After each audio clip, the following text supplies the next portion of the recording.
सम्मानित श्रीमती विमला पोदार दीक्षांत समारोह के मुख्य अतिथि एवं बोर्ड ऑफ गवर्नर्स के chairman doctor R.K. Tyagi ji, Mahatma Gandhi Kashi विद्यापीठ के कुलपति प्रोफेसर आनंद कुमार त्यागी जी, जनप्रतिनिधिगण, कार्य परिषद, विद्या परिषद एवं बोर्ड के सम्मानित सदस्यगण, आमंत्रित गणमान्य अतिथिगण, उपाधि प्राप्त सभी छात्र छात्राएं, हमारे छोटे छोटे बच्चे, देवियां और सज्जन,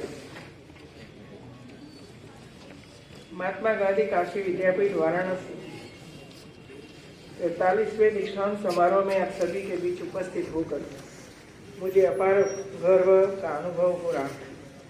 सबसे पहले मैं आप सभी को राष्ट्रपिता महात्मा गांधी की प्रेरणा से राष्ट्र रत्न बापू शिव प्रसाद गुप्त द्वारा स्थापित इस विद्यापीठ की स्थापना के गौरवशाली 100 वर्ष पूर्ण होने की हार्दिक बधाई एवं शुभकामनाएं देती हूं। इसके साथ ही मैं आप सभी को नूतन वर्ष 2022 की हार्दिक शुभकामनाएं देती हूं। कुछ तो गौरव तालियों पर सिंसियर हो गए, आपके दीक्षांत उपदेश दिया था आपने। काशी की धरती का संबंध भगवान भोलेनाथ और माता अन्नपूर्णा से जुड़ा हुआ है। इस पावन धाम को मैं प्रणाम करती हूँ और आध्यात्मिक एवं सांस्कृतिक नगरी वाराणसी की पावन धरती पर सनातन ज्ञान परंपरा का अनुसरण करने वाले इस गरिमामयी दीक्षांत समारोह में स्नातक, MPhil एवं PhD उपाधियां प्राप्त सभी विद्यार्थियों एवं पदक विजेताओं को मैं हार्दिक शुभकामनाएं देती हूँ।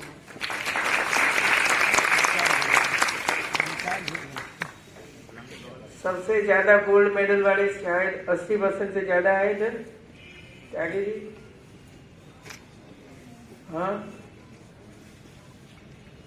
विश्वनाथ भगवान और अन्नपूर्णा देवी ये महिलाओं को काफी आशीर्वाद दिया है। आप लोग भी प्रार्थना करते रहो तो आपको भी आशीर्वाद प्राप्त हो और छात्र छात्राएं पैरेलल आगे बढ़े। दीक्षांत किसी भी शिक्षण संस्थान के साथ वहां के विद्यार्थी की जिंदगी का एक विशेष दिन होता है, जब छात्र विद्या अर्जन कर नए दायित्व का निर्वहन करने के लिए अपने को समर्पित करता है। मैं विश्वास कर सकती हूँ कि इस शिक्षण संस्थान से प्राप्त ज्ञान आपके जीवन और कैरियर के लिए आधारशिला साबित होगी। दीक्षांत के इस अवसर पर विद्यार्थियों के शिक्षक, माता पिता और अभिभावक भी गर्व की अनुभूति करते हैं। मैं उनका भी अभिनंदन करती हूँ। प्रिय विद्यार्थियों, जीवन के जिस मार्ग पर अब आप आगे बढ़ रहे हैं, निश्चित तौर पर आपके सामने कई सवाल आएंगे, जैसे ये रास्ता सही है, गलत है, नुकसान हो नहीं तो जाएगा, समय तो बर्बाद नहीं हो जाएगा। ऐसे बहुत से सवाल आएंगे। इन सवालों का जवाब है सेल्फ फ्री अर्थात सेल्फ अवेयरनेस, सेल्फ कॉन्फिडेंस और सेल्फलेस। आप अपनी सामर्थ्य को पहचान कर आगे बढ़े, पूरे आत्मविश्वास से आगे बढ़े, निस्वार्थ भाव से आगे बढ़े। मित्रों, जब मैं 11वीं कक्षा पास करके कॉलेज में दाखिल हुई तो 700 विद्यार्थियों में मैं अकेली लड़की थी, कोई और था ही नहीं। जो ये हमारे में कॉन्फिडेंस, आत्मविश्वास वगैरह नहीं होता तो मैं पढ़ ही नहीं पाती थी मित्रों। और इसी वजह से मुझे मेरे पिताजी आज भी याद आते हैं कि उन्होंने ये बताया था कि वापस घर मत आना, पढ़कर ही आना है। ये कॉन्फिडेंस, ये विश्वास, अवेयरनेस, ये परिवारजन, माता पिता ही हमारे सामने रखते हैं। और इसी वजह से कहते हैं कि माता पिता को प्रणाम करो। शिक्षा का एक व्यापक संदर्भ होता है, इसके द्वारा व्यक्ति का संपूर्ण विकास किया जाता है। केवल उपाधि प्राप्त करना ही शिक्षा का उद्देश्य नहीं है, यह इसका बाह्य आवरण है। उत्तम चरित्र एवं उत्तम संस्कृति में अपना एक विशेष संबंध है और इस लक्ष्य को प्राप्त करना उत्कृष्ट शिक्षाई संरचना और प्रक्रिया द्वारा ही संभव है। मुझे प्रसन्नता है कि महात्मा गांधी काशी विद्यापीठ अपने गौरवपूर्ण इतिहास का स्मरण करते हुए इस दिशा में अग्रसर है।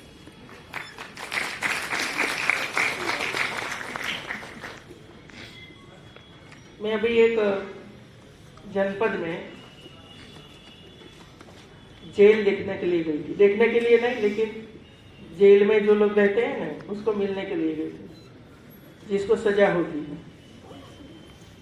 और वहाँ के जो पता आता है सब पुलिस, वे लोगों को मैंने पूछा था कि आपको क्या चाहिए, जेल में क्या जरूरत है। तो सबसे पहले वो लोगों ने तो वो तो कर दिया कि कंबल चाहिए, वो चाहिए, वो चाहिए। लेकिन एक विशेष बात उन्होंने ये किया कि इधर 5 कंप्यूटर चाहिए, तो और सर्वश्रेष्ठ कंप्यूटर। मैंने कहा कि आप खरीद लो, पैसा राजभवन से आपको मिल जाएगा। और जब ये कंप्यूटर वहाँ चलाने वाली लड़कियों को जब मैं मिली, मैं खास इसी वजह से कहती हूँ कि आपके जीवन में कई ऐसे विषय आएंगे मित्रों। और ये लड़कियां जो 5 मेरे सामने थी, शायद 18, 20, 22 साल की उम्र की थी, ग्रेजुएट थी। मैंने पूछा, मुझे तो ऐसा हुआ कि मैं पूछूंगी ना पूछूंगी लोगों को, क्यों आपको जेल की सजा हुई है, क्यों इधर आना पड़ा है। मैं नहीं बताऊंगी आपको कि क्या हुआ होगा, लेकिन जो गलतियां की वे लोगों ने, और ये गलतियों की सजा वो आज भी इस जेल में भुगत रही है। कभी कभी हम ऐसे निर्णय कर देते हैं, आगे नहीं देखते हैं कि ये निर्णय गलत है, कर देंगे तो क्या होगा आगे जाकर। ऐसी कई महिलाओं को मैं मिली हूं, ऐसा नहीं कि नहीं मिली हूं। और इसी वजह से आज आपका ये दीक्षांत समारोह है, इसमें चारित्र निर्माण मैं सबसे ऊपर रखती हूँ। क्योंकि आपको डिग्री मिले कि न मिले, लेकिन श्रेष्ठ चारित्र हो हमारा, अच्छे विचार हो हमारा, कोई गलत काम न हो जाए हमारे से, हम सबको मदद करने की भावना रखें, भाई हो सके तो इतना मदद कीजिए उसे। ये चारित्र है मित्रों। और शिक्षा वो ही है जो चारित्र का निर्माण करती है, और वो चारित्र का निर्माण करने वाले ऐसे कई लोग जब हमारे देश में हैं, तब देश का चारित्र निर्माण होता है और श्रेष्ठ विश्व गुरु बनकर हमारा देश आगे बढ़ता है। आगे ऐसी कई महिलाएं, कई पुरुष ऐसे काम किया है जो आज वे लोग जेल में सड़ रहे हैं। और मैं तो चाहती हूँ कोई ऐसा काम मत करे कि जिसकी वजह से हमें ऐसी शिक्षा मिले, ऐसा दंड मिले कि वहां जाकर रहना पड़े। 80 साल की उम्र की महिलाएं आज भी वहां पर। और इसी वजह से मैंने योगी जी को कहा कि सर आप अतिशय वृद्ध, कैंसरग्रस्त, टीबी, डायबिटीज, चल भी नहीं सकते हैं, ऐसे लोगों को सजा पूरी नहीं है, फिर भी आप इसको मुक्त कर दीजिए। और मुक्त किया जा रहा। तो इसी वजह से मैंने कहा कि हमारे त्यागी जी ने भी आपके सामने ये विषय रखा, और मैं ये देख कर आई हूँ, समझ कर आई हूँ। तो इसी वजह से आज दीक्षांत समारोह के समय पे आप संकल्प करके जाइए कि हम कभी भी गलत काम नहीं करेंगे। यदि विचार आता है तो तुरंत महात्मा गांधी विद्यापीठ को याद कर लीजिए, तो वहां से आपको शिक्षा प्राप्त होगी। विद्यापीठ की इस सत्र में प्राप्त कुछ उपलब्धियां मुझे आह्लादित कर रही है। बीए तृतीय वर्ष के छात्र विष्णुकांत सिंह को भारत बनाम बेल्जियम हॉकी मैच में best player of the match के सम्मान से सम्मानित किया गया। मैं बहुत बहुत बधाई देती हूँ उनको। इधर तो नहीं होगा ना। कल मेरठ में कैसे हमारे स्टूडेंट्स को, हमारे युवाओं को प्रेरित करके कैसे आगे बढ़ा रहे हैं हमारे प्रधानमंत्री। मेरठ का ये स्पोर्ट्स यूनिवर्सिटी का शिलान्यास था, मैं भी उपस्थित थी वहां। और जो यूपी में जो खेल के दिशा में आगे बढ़ रहे थे, ऐसे और जो बाहर खेल कर आए हैं, अवार्ड लेकर आए हैं, वो बच्चों के लिए तो वो हो, लेकिन अलग से 20 मिनट एक एक बच्चों के साथ मिलकर उसके परिवार के बारे में पूछे, वो क्या कर रहे हैं अभी, क्या जरूरत है आपको, ये सब पूछे। एक देश का प्रधानमंत्री, 130 करोड़ की आबादी वाला एक प्रधानमंत्री एक एक स्टूडेंट्स को पूछे, इतना समय है उसके पास। मित्रों, हमारे पास इतना समय है क्या? हम नहीं कर सकते हैं ऐसा कि हमारे जो स्टूडेंट्स आगे बढ़ रहे हैं उसको अलग से 10 मिनट 15 मिनट उसके परिवार के साथ बैठकर पूछिए कि भाई क्या हुआ, कैसे हुआ, आगे बढ़ने के लिए क्या आपको जरूरत है। तो ऐसे जो होनहार विद्यार्थी यूनिवर्सिटी में है, ऐसे होनहार विद्यार्थियों के साथ समय निकालकर अध्यापक सहित कुल सचिव को इसके साथ बैठना चाहिए और इसके साथ बातचीत करनी चाहिए। मित्रों, ये हमारा काम है।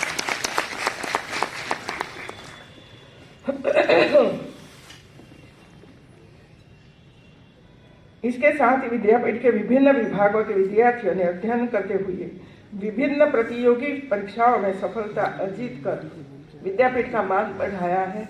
इसी प्रकार राज्य सरकार के उच्च शिक्षा विभाग द्वारा वर्तमान सत्र में विद्यापीठ को प्राप्त विविध शोध परियोजनाएं महत्वपूर्ण उपलब्धियां हैं। मैं उक्त सफलताओं को अर्जित करने वाले छात्र छात्राओं तथा अध्यापक अध्यापिकाओं को शुभकामनाएं देती हूँ। यहाँ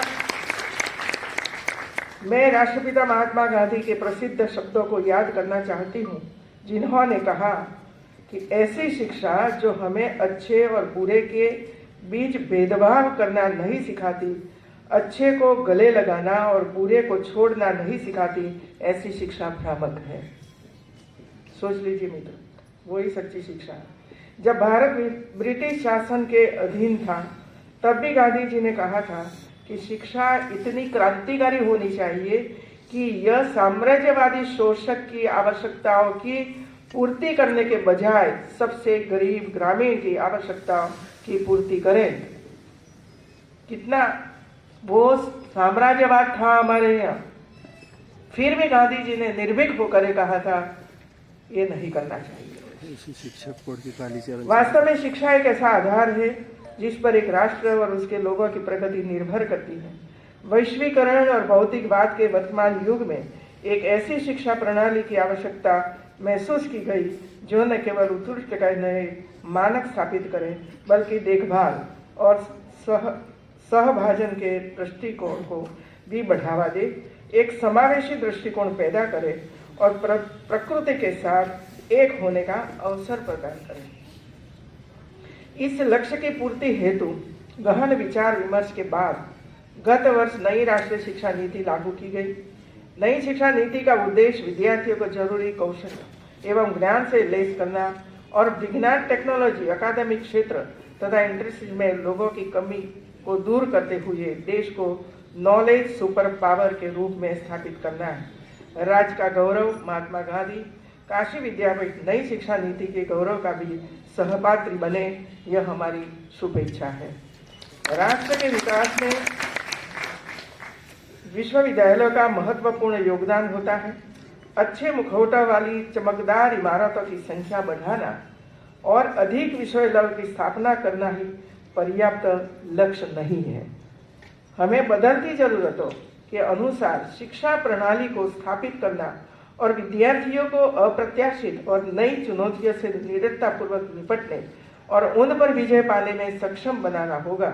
इसके लिए हमारे उच्च शिक्षा संस्थानों को शिक्षण के अपने तरीकों को भी पुनः निर्मित करना चाहिए और सब चलता है जैसा दृष्टिकोण छोड़कर कठोर शैक्षिक मानक बनाने चाहिए।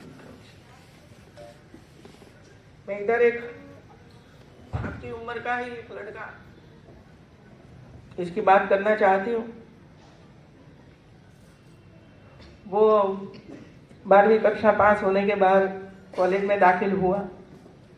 20-30 किलोमीटर दूर कॉलेज थी, आने जाने की सुविधा नहीं थी और इसी वजह से उनके पिताजी ने उसको स्कूटर दिया, क्योंकि गांव में भी कोई नहीं था, वो अकेला था।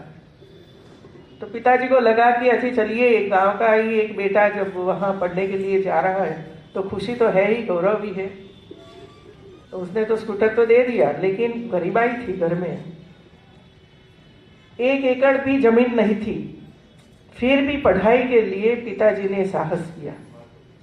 अभी 15 दिन हुआ, महीना हुआ, वो आने जाने लगा तो रोज उसके पास से पैसे मांगने लगा कि पिताजी पेट्रोल का पैसा दे दीजिए। तो 50 रुपया, 100 रुपया, 200 रुपया का खर्च होने लगा। तो पिताजी ने कहा कि बेटा इतना पैसा तो मेरे पास है ही नहीं, आप स्कूटर बंद कर दो, बस में जाइए या तो पढ़ाई छोड़ दो। तो एक समस्या उसके सामने आ गई कि अब मैं क्या करूं, पढ़ाई छोड़ दूं? पिताजी तो देने के लिए तैयार नहीं है। तो इसने सोचा कि मैंने कभी ये नहीं सोचा कि मेरा जो स्कूटर है उसकी एवरेज 8 से 10 किलोमीटर ही है। यदि मैं एवरेज बढ़ा सकूं तो शायद खर्च कम हो जाएगा। इंजीनियरिंग का स्टूडेंट था, तो उसने को लगा कि अरे मैं तो पढ़ रहा हूं। तो वो उनका जो टीचर था उनको मिले, वे लोग 3-4 स्टूडेंट इकट्ठा होकर टीचर्स के साथ बैठे और अपनी समस्या बताई कि मेरी समस्या ये है कि जो उसका एवरेज बढ़ता है 20, 25, 30 किलोमीटर हो जाता है तो आधा खर्च हो जाएगा। तो मेरी पढ़ाई चालू रहेगी और पिताजी भी खुश रहेंगे कि चलो आधा खर्च में वो पढ़ रहा है। तो क्या कुछ हो सकता है? उन्होंने कहा हो सकता है। तो वे लोगों ने काम शुरू किया। 1 महीने तक इधर उधर करते रहे, अंत में सफल हुए और जो 8-10 किलोमीटर की उसकी एवरेज थी, इसके बजाय 50 किलोमीटर की एवरेज हो गई मित्रों। 50 किलोमीटर की एवरेज हुई, वो तो खुश हो गए। फिर वे लोगों ने सोचा कि वो एक स्कूटर से नहीं चलेगा, लेकिन जो हम लोगों ने अप्लाई किया वो हम दूसरे वाहन पर अप्लाई करें। तो वो सिटी विस्तार था, सिटी में 20 बसें चलती थी। वे लोग गए सिटी के जो इसका अधिकारी था उसके पास और कहा कि हमें 2 बसें हमें दो, हम आपकी एवरेज बढ़ा सकते हैं। तो उसको पहले तो विश्वास नहीं हुआ, लेकिन स्कूटर दिखाया, चलाया तो विश्वास हुआ कि नहीं ये लड़के कुछ करेंगे, विश्वास हुआ। फिर वे लोगों ने गाड़ी खोली और इसमें काम शुरू किया तो एवरेज बढ़ गई। दूसरी गाड़ी का वही हुआ, एवरेज बढ़ गई।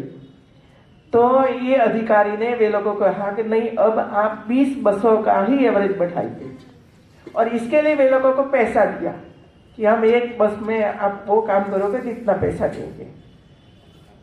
अब वो काम 6-8 महीने में वे लोगों ने पूरा कर दिया। उसके काम भी चलता रहा, पढ़ता भी रहा और अध्यापक सब मिलकर ये बस में वो टेक्नोलॉजी का उपयोग करके उसकी एवरेज बढ़े इसका प्रयास करते रहे और अंत में सफल हुए। फिर ये 4 लड़कों ने सोचा कि उसको आगे बढ़ाना है तो हमें एक छोटा सा कारखाना जैसा बनाना पड़ेगा, साधन लाना पड़ेगा, कोई मशीन खरीदना पड़ेगा, ज्यादा करना है। तो वे लोगों ने एक प्रोजेक्ट बना दिया। वो प्रोजेक्ट वे लोगों ने नीति आयोग में दिल्ली भेज दिया, क्योंकि भारत सरकार के हमारे प्रधानमंत्री ऐसे जो नवाचार करते हैं उनको पैसे देते हैं। तो 90 लाख रुपया का एक प्रोजेक्ट दिल्ली भारत सरकार को पहुंचा। भारत सरकार के अधिकारी वहां पहुंचे गांव में और ये सब कुछ देखा। वो अधिकारी को मिला कि बस में क्या हुआ, कितनी एवरेज बढ़ी, ये सब देखकर उन्होंने लगा कि नहीं एक अच्छा है बच्चों ने किया है तो उनको 90 लाख रुपया देना चाहिए। और भारत सरकार ने 90 लाख रुपया वो छोटे छोटे लड़कों को दिया और वे आज अच्छा काम कर रहे हैं।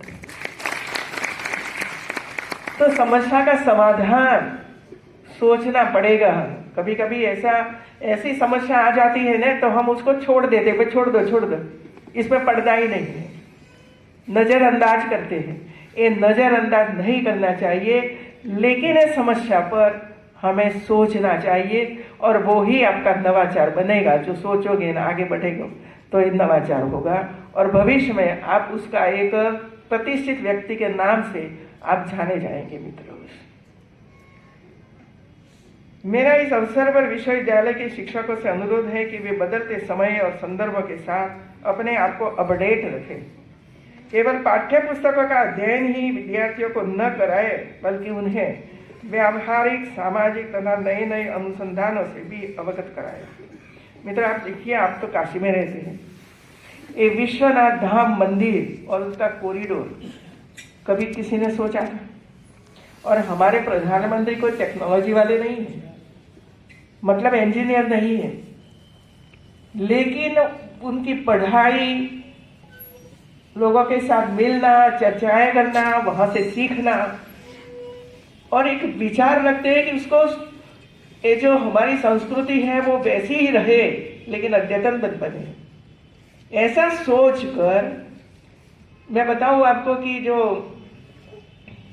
जिसको एक कामगिरी दी, जिसने डिजाइन बनाई, ये हमारे गुजरात के, तो उनको तो बार बार मिलना होता है। उसने बताया हमारे ये जो पत्रकार बंधु है ना उनको कि क्या हुआ, कैसे हुआ। तो उसने इतना बताया कि जब मैं मिलने के लिए गया, मुझे बुलाया मिलने के लिए, प्रधानमंत्री को गया, तो पूछा कि आप कैसा कॉरिडोर चाहते। तो उन्होंने कहा मुझे कागज दे दी और मुझे पेंसिल दे दी। तो एक कागज उनको दे दिया, एक पेंसिल दे दी और वहां उन्होंने एक चित्र बना दिया कि ऐसा मुझे चाहिए पेपर पर। कितना स्पष्टता मगज में होती है ना कि मुझे ऐसा चाहिए, तब वो धरती पर उतरता है। और ये उतरा, देखा ने, कितने लोगों ने देखा है मुझे बताइए। काशी में है, दिखाइए सबको। मैं अध्यापकों को नहीं पूछूंगी क्या कि वो स्टूडेंट्स की ये दशा हो तो अध्यापकों की वही होगी। मित्रों, चाहिए, देखिए, जीवन में देखना ही महत्वपूर्ण होता है। और आप ऐसा ही बताया, मैं भी फिर से बताती हूँ कि जब हमारा आजादी का 100 वर्ष का सेलिब्रेशन होगा 25 साल के बाद, तब कौन होगा भाई? हम तो होंगे ही नहीं, आप होंगे, आप सब लोग, और कई पदों पर आप बैठे होंगे।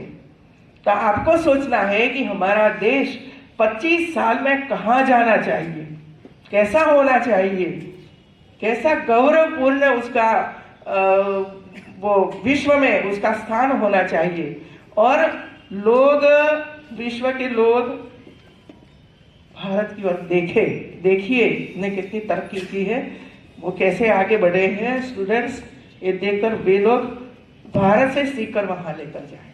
ये हमारी कल्पना होनी चाहिए और ऐसा भारत हमें बनाना है जिसका दायित्व आप पर आने वाला है, आप पर आने वाला। सही है कि नहीं है? सही है कि नहीं है जी? अरे खेत में काम करते हो कि कोई व्यापार का काम करते हो, कहीं भी काम करते हो, लेकिन नेक से हम काम करेंगे तो भारत को आगे बढ़ा सकते हैं। मेरा मानना है कि विद्यार्थियों को कौशल और ज्ञान से युक्त करने वाली शिक्षा प्रदान करनी चाहिए। सुव्यवस्थित उच्च शिक्षा का महत्व अत्यधिक है। गुणवत्ता युक्त उच्च शिक्षा राष्ट्र के आर्थिक और मानव विकास में योगदान देती है। भारत एक समृद्ध मध्यम आय वाला देश बनने की अपनी यात्रा आरंभ कर रहा है और मुझे कोई संदेश नहीं कि नवोन्मेषी अत्याधुनिक विश्वविद्यालय इस विशाल परिवर्तन के चालक होंगे।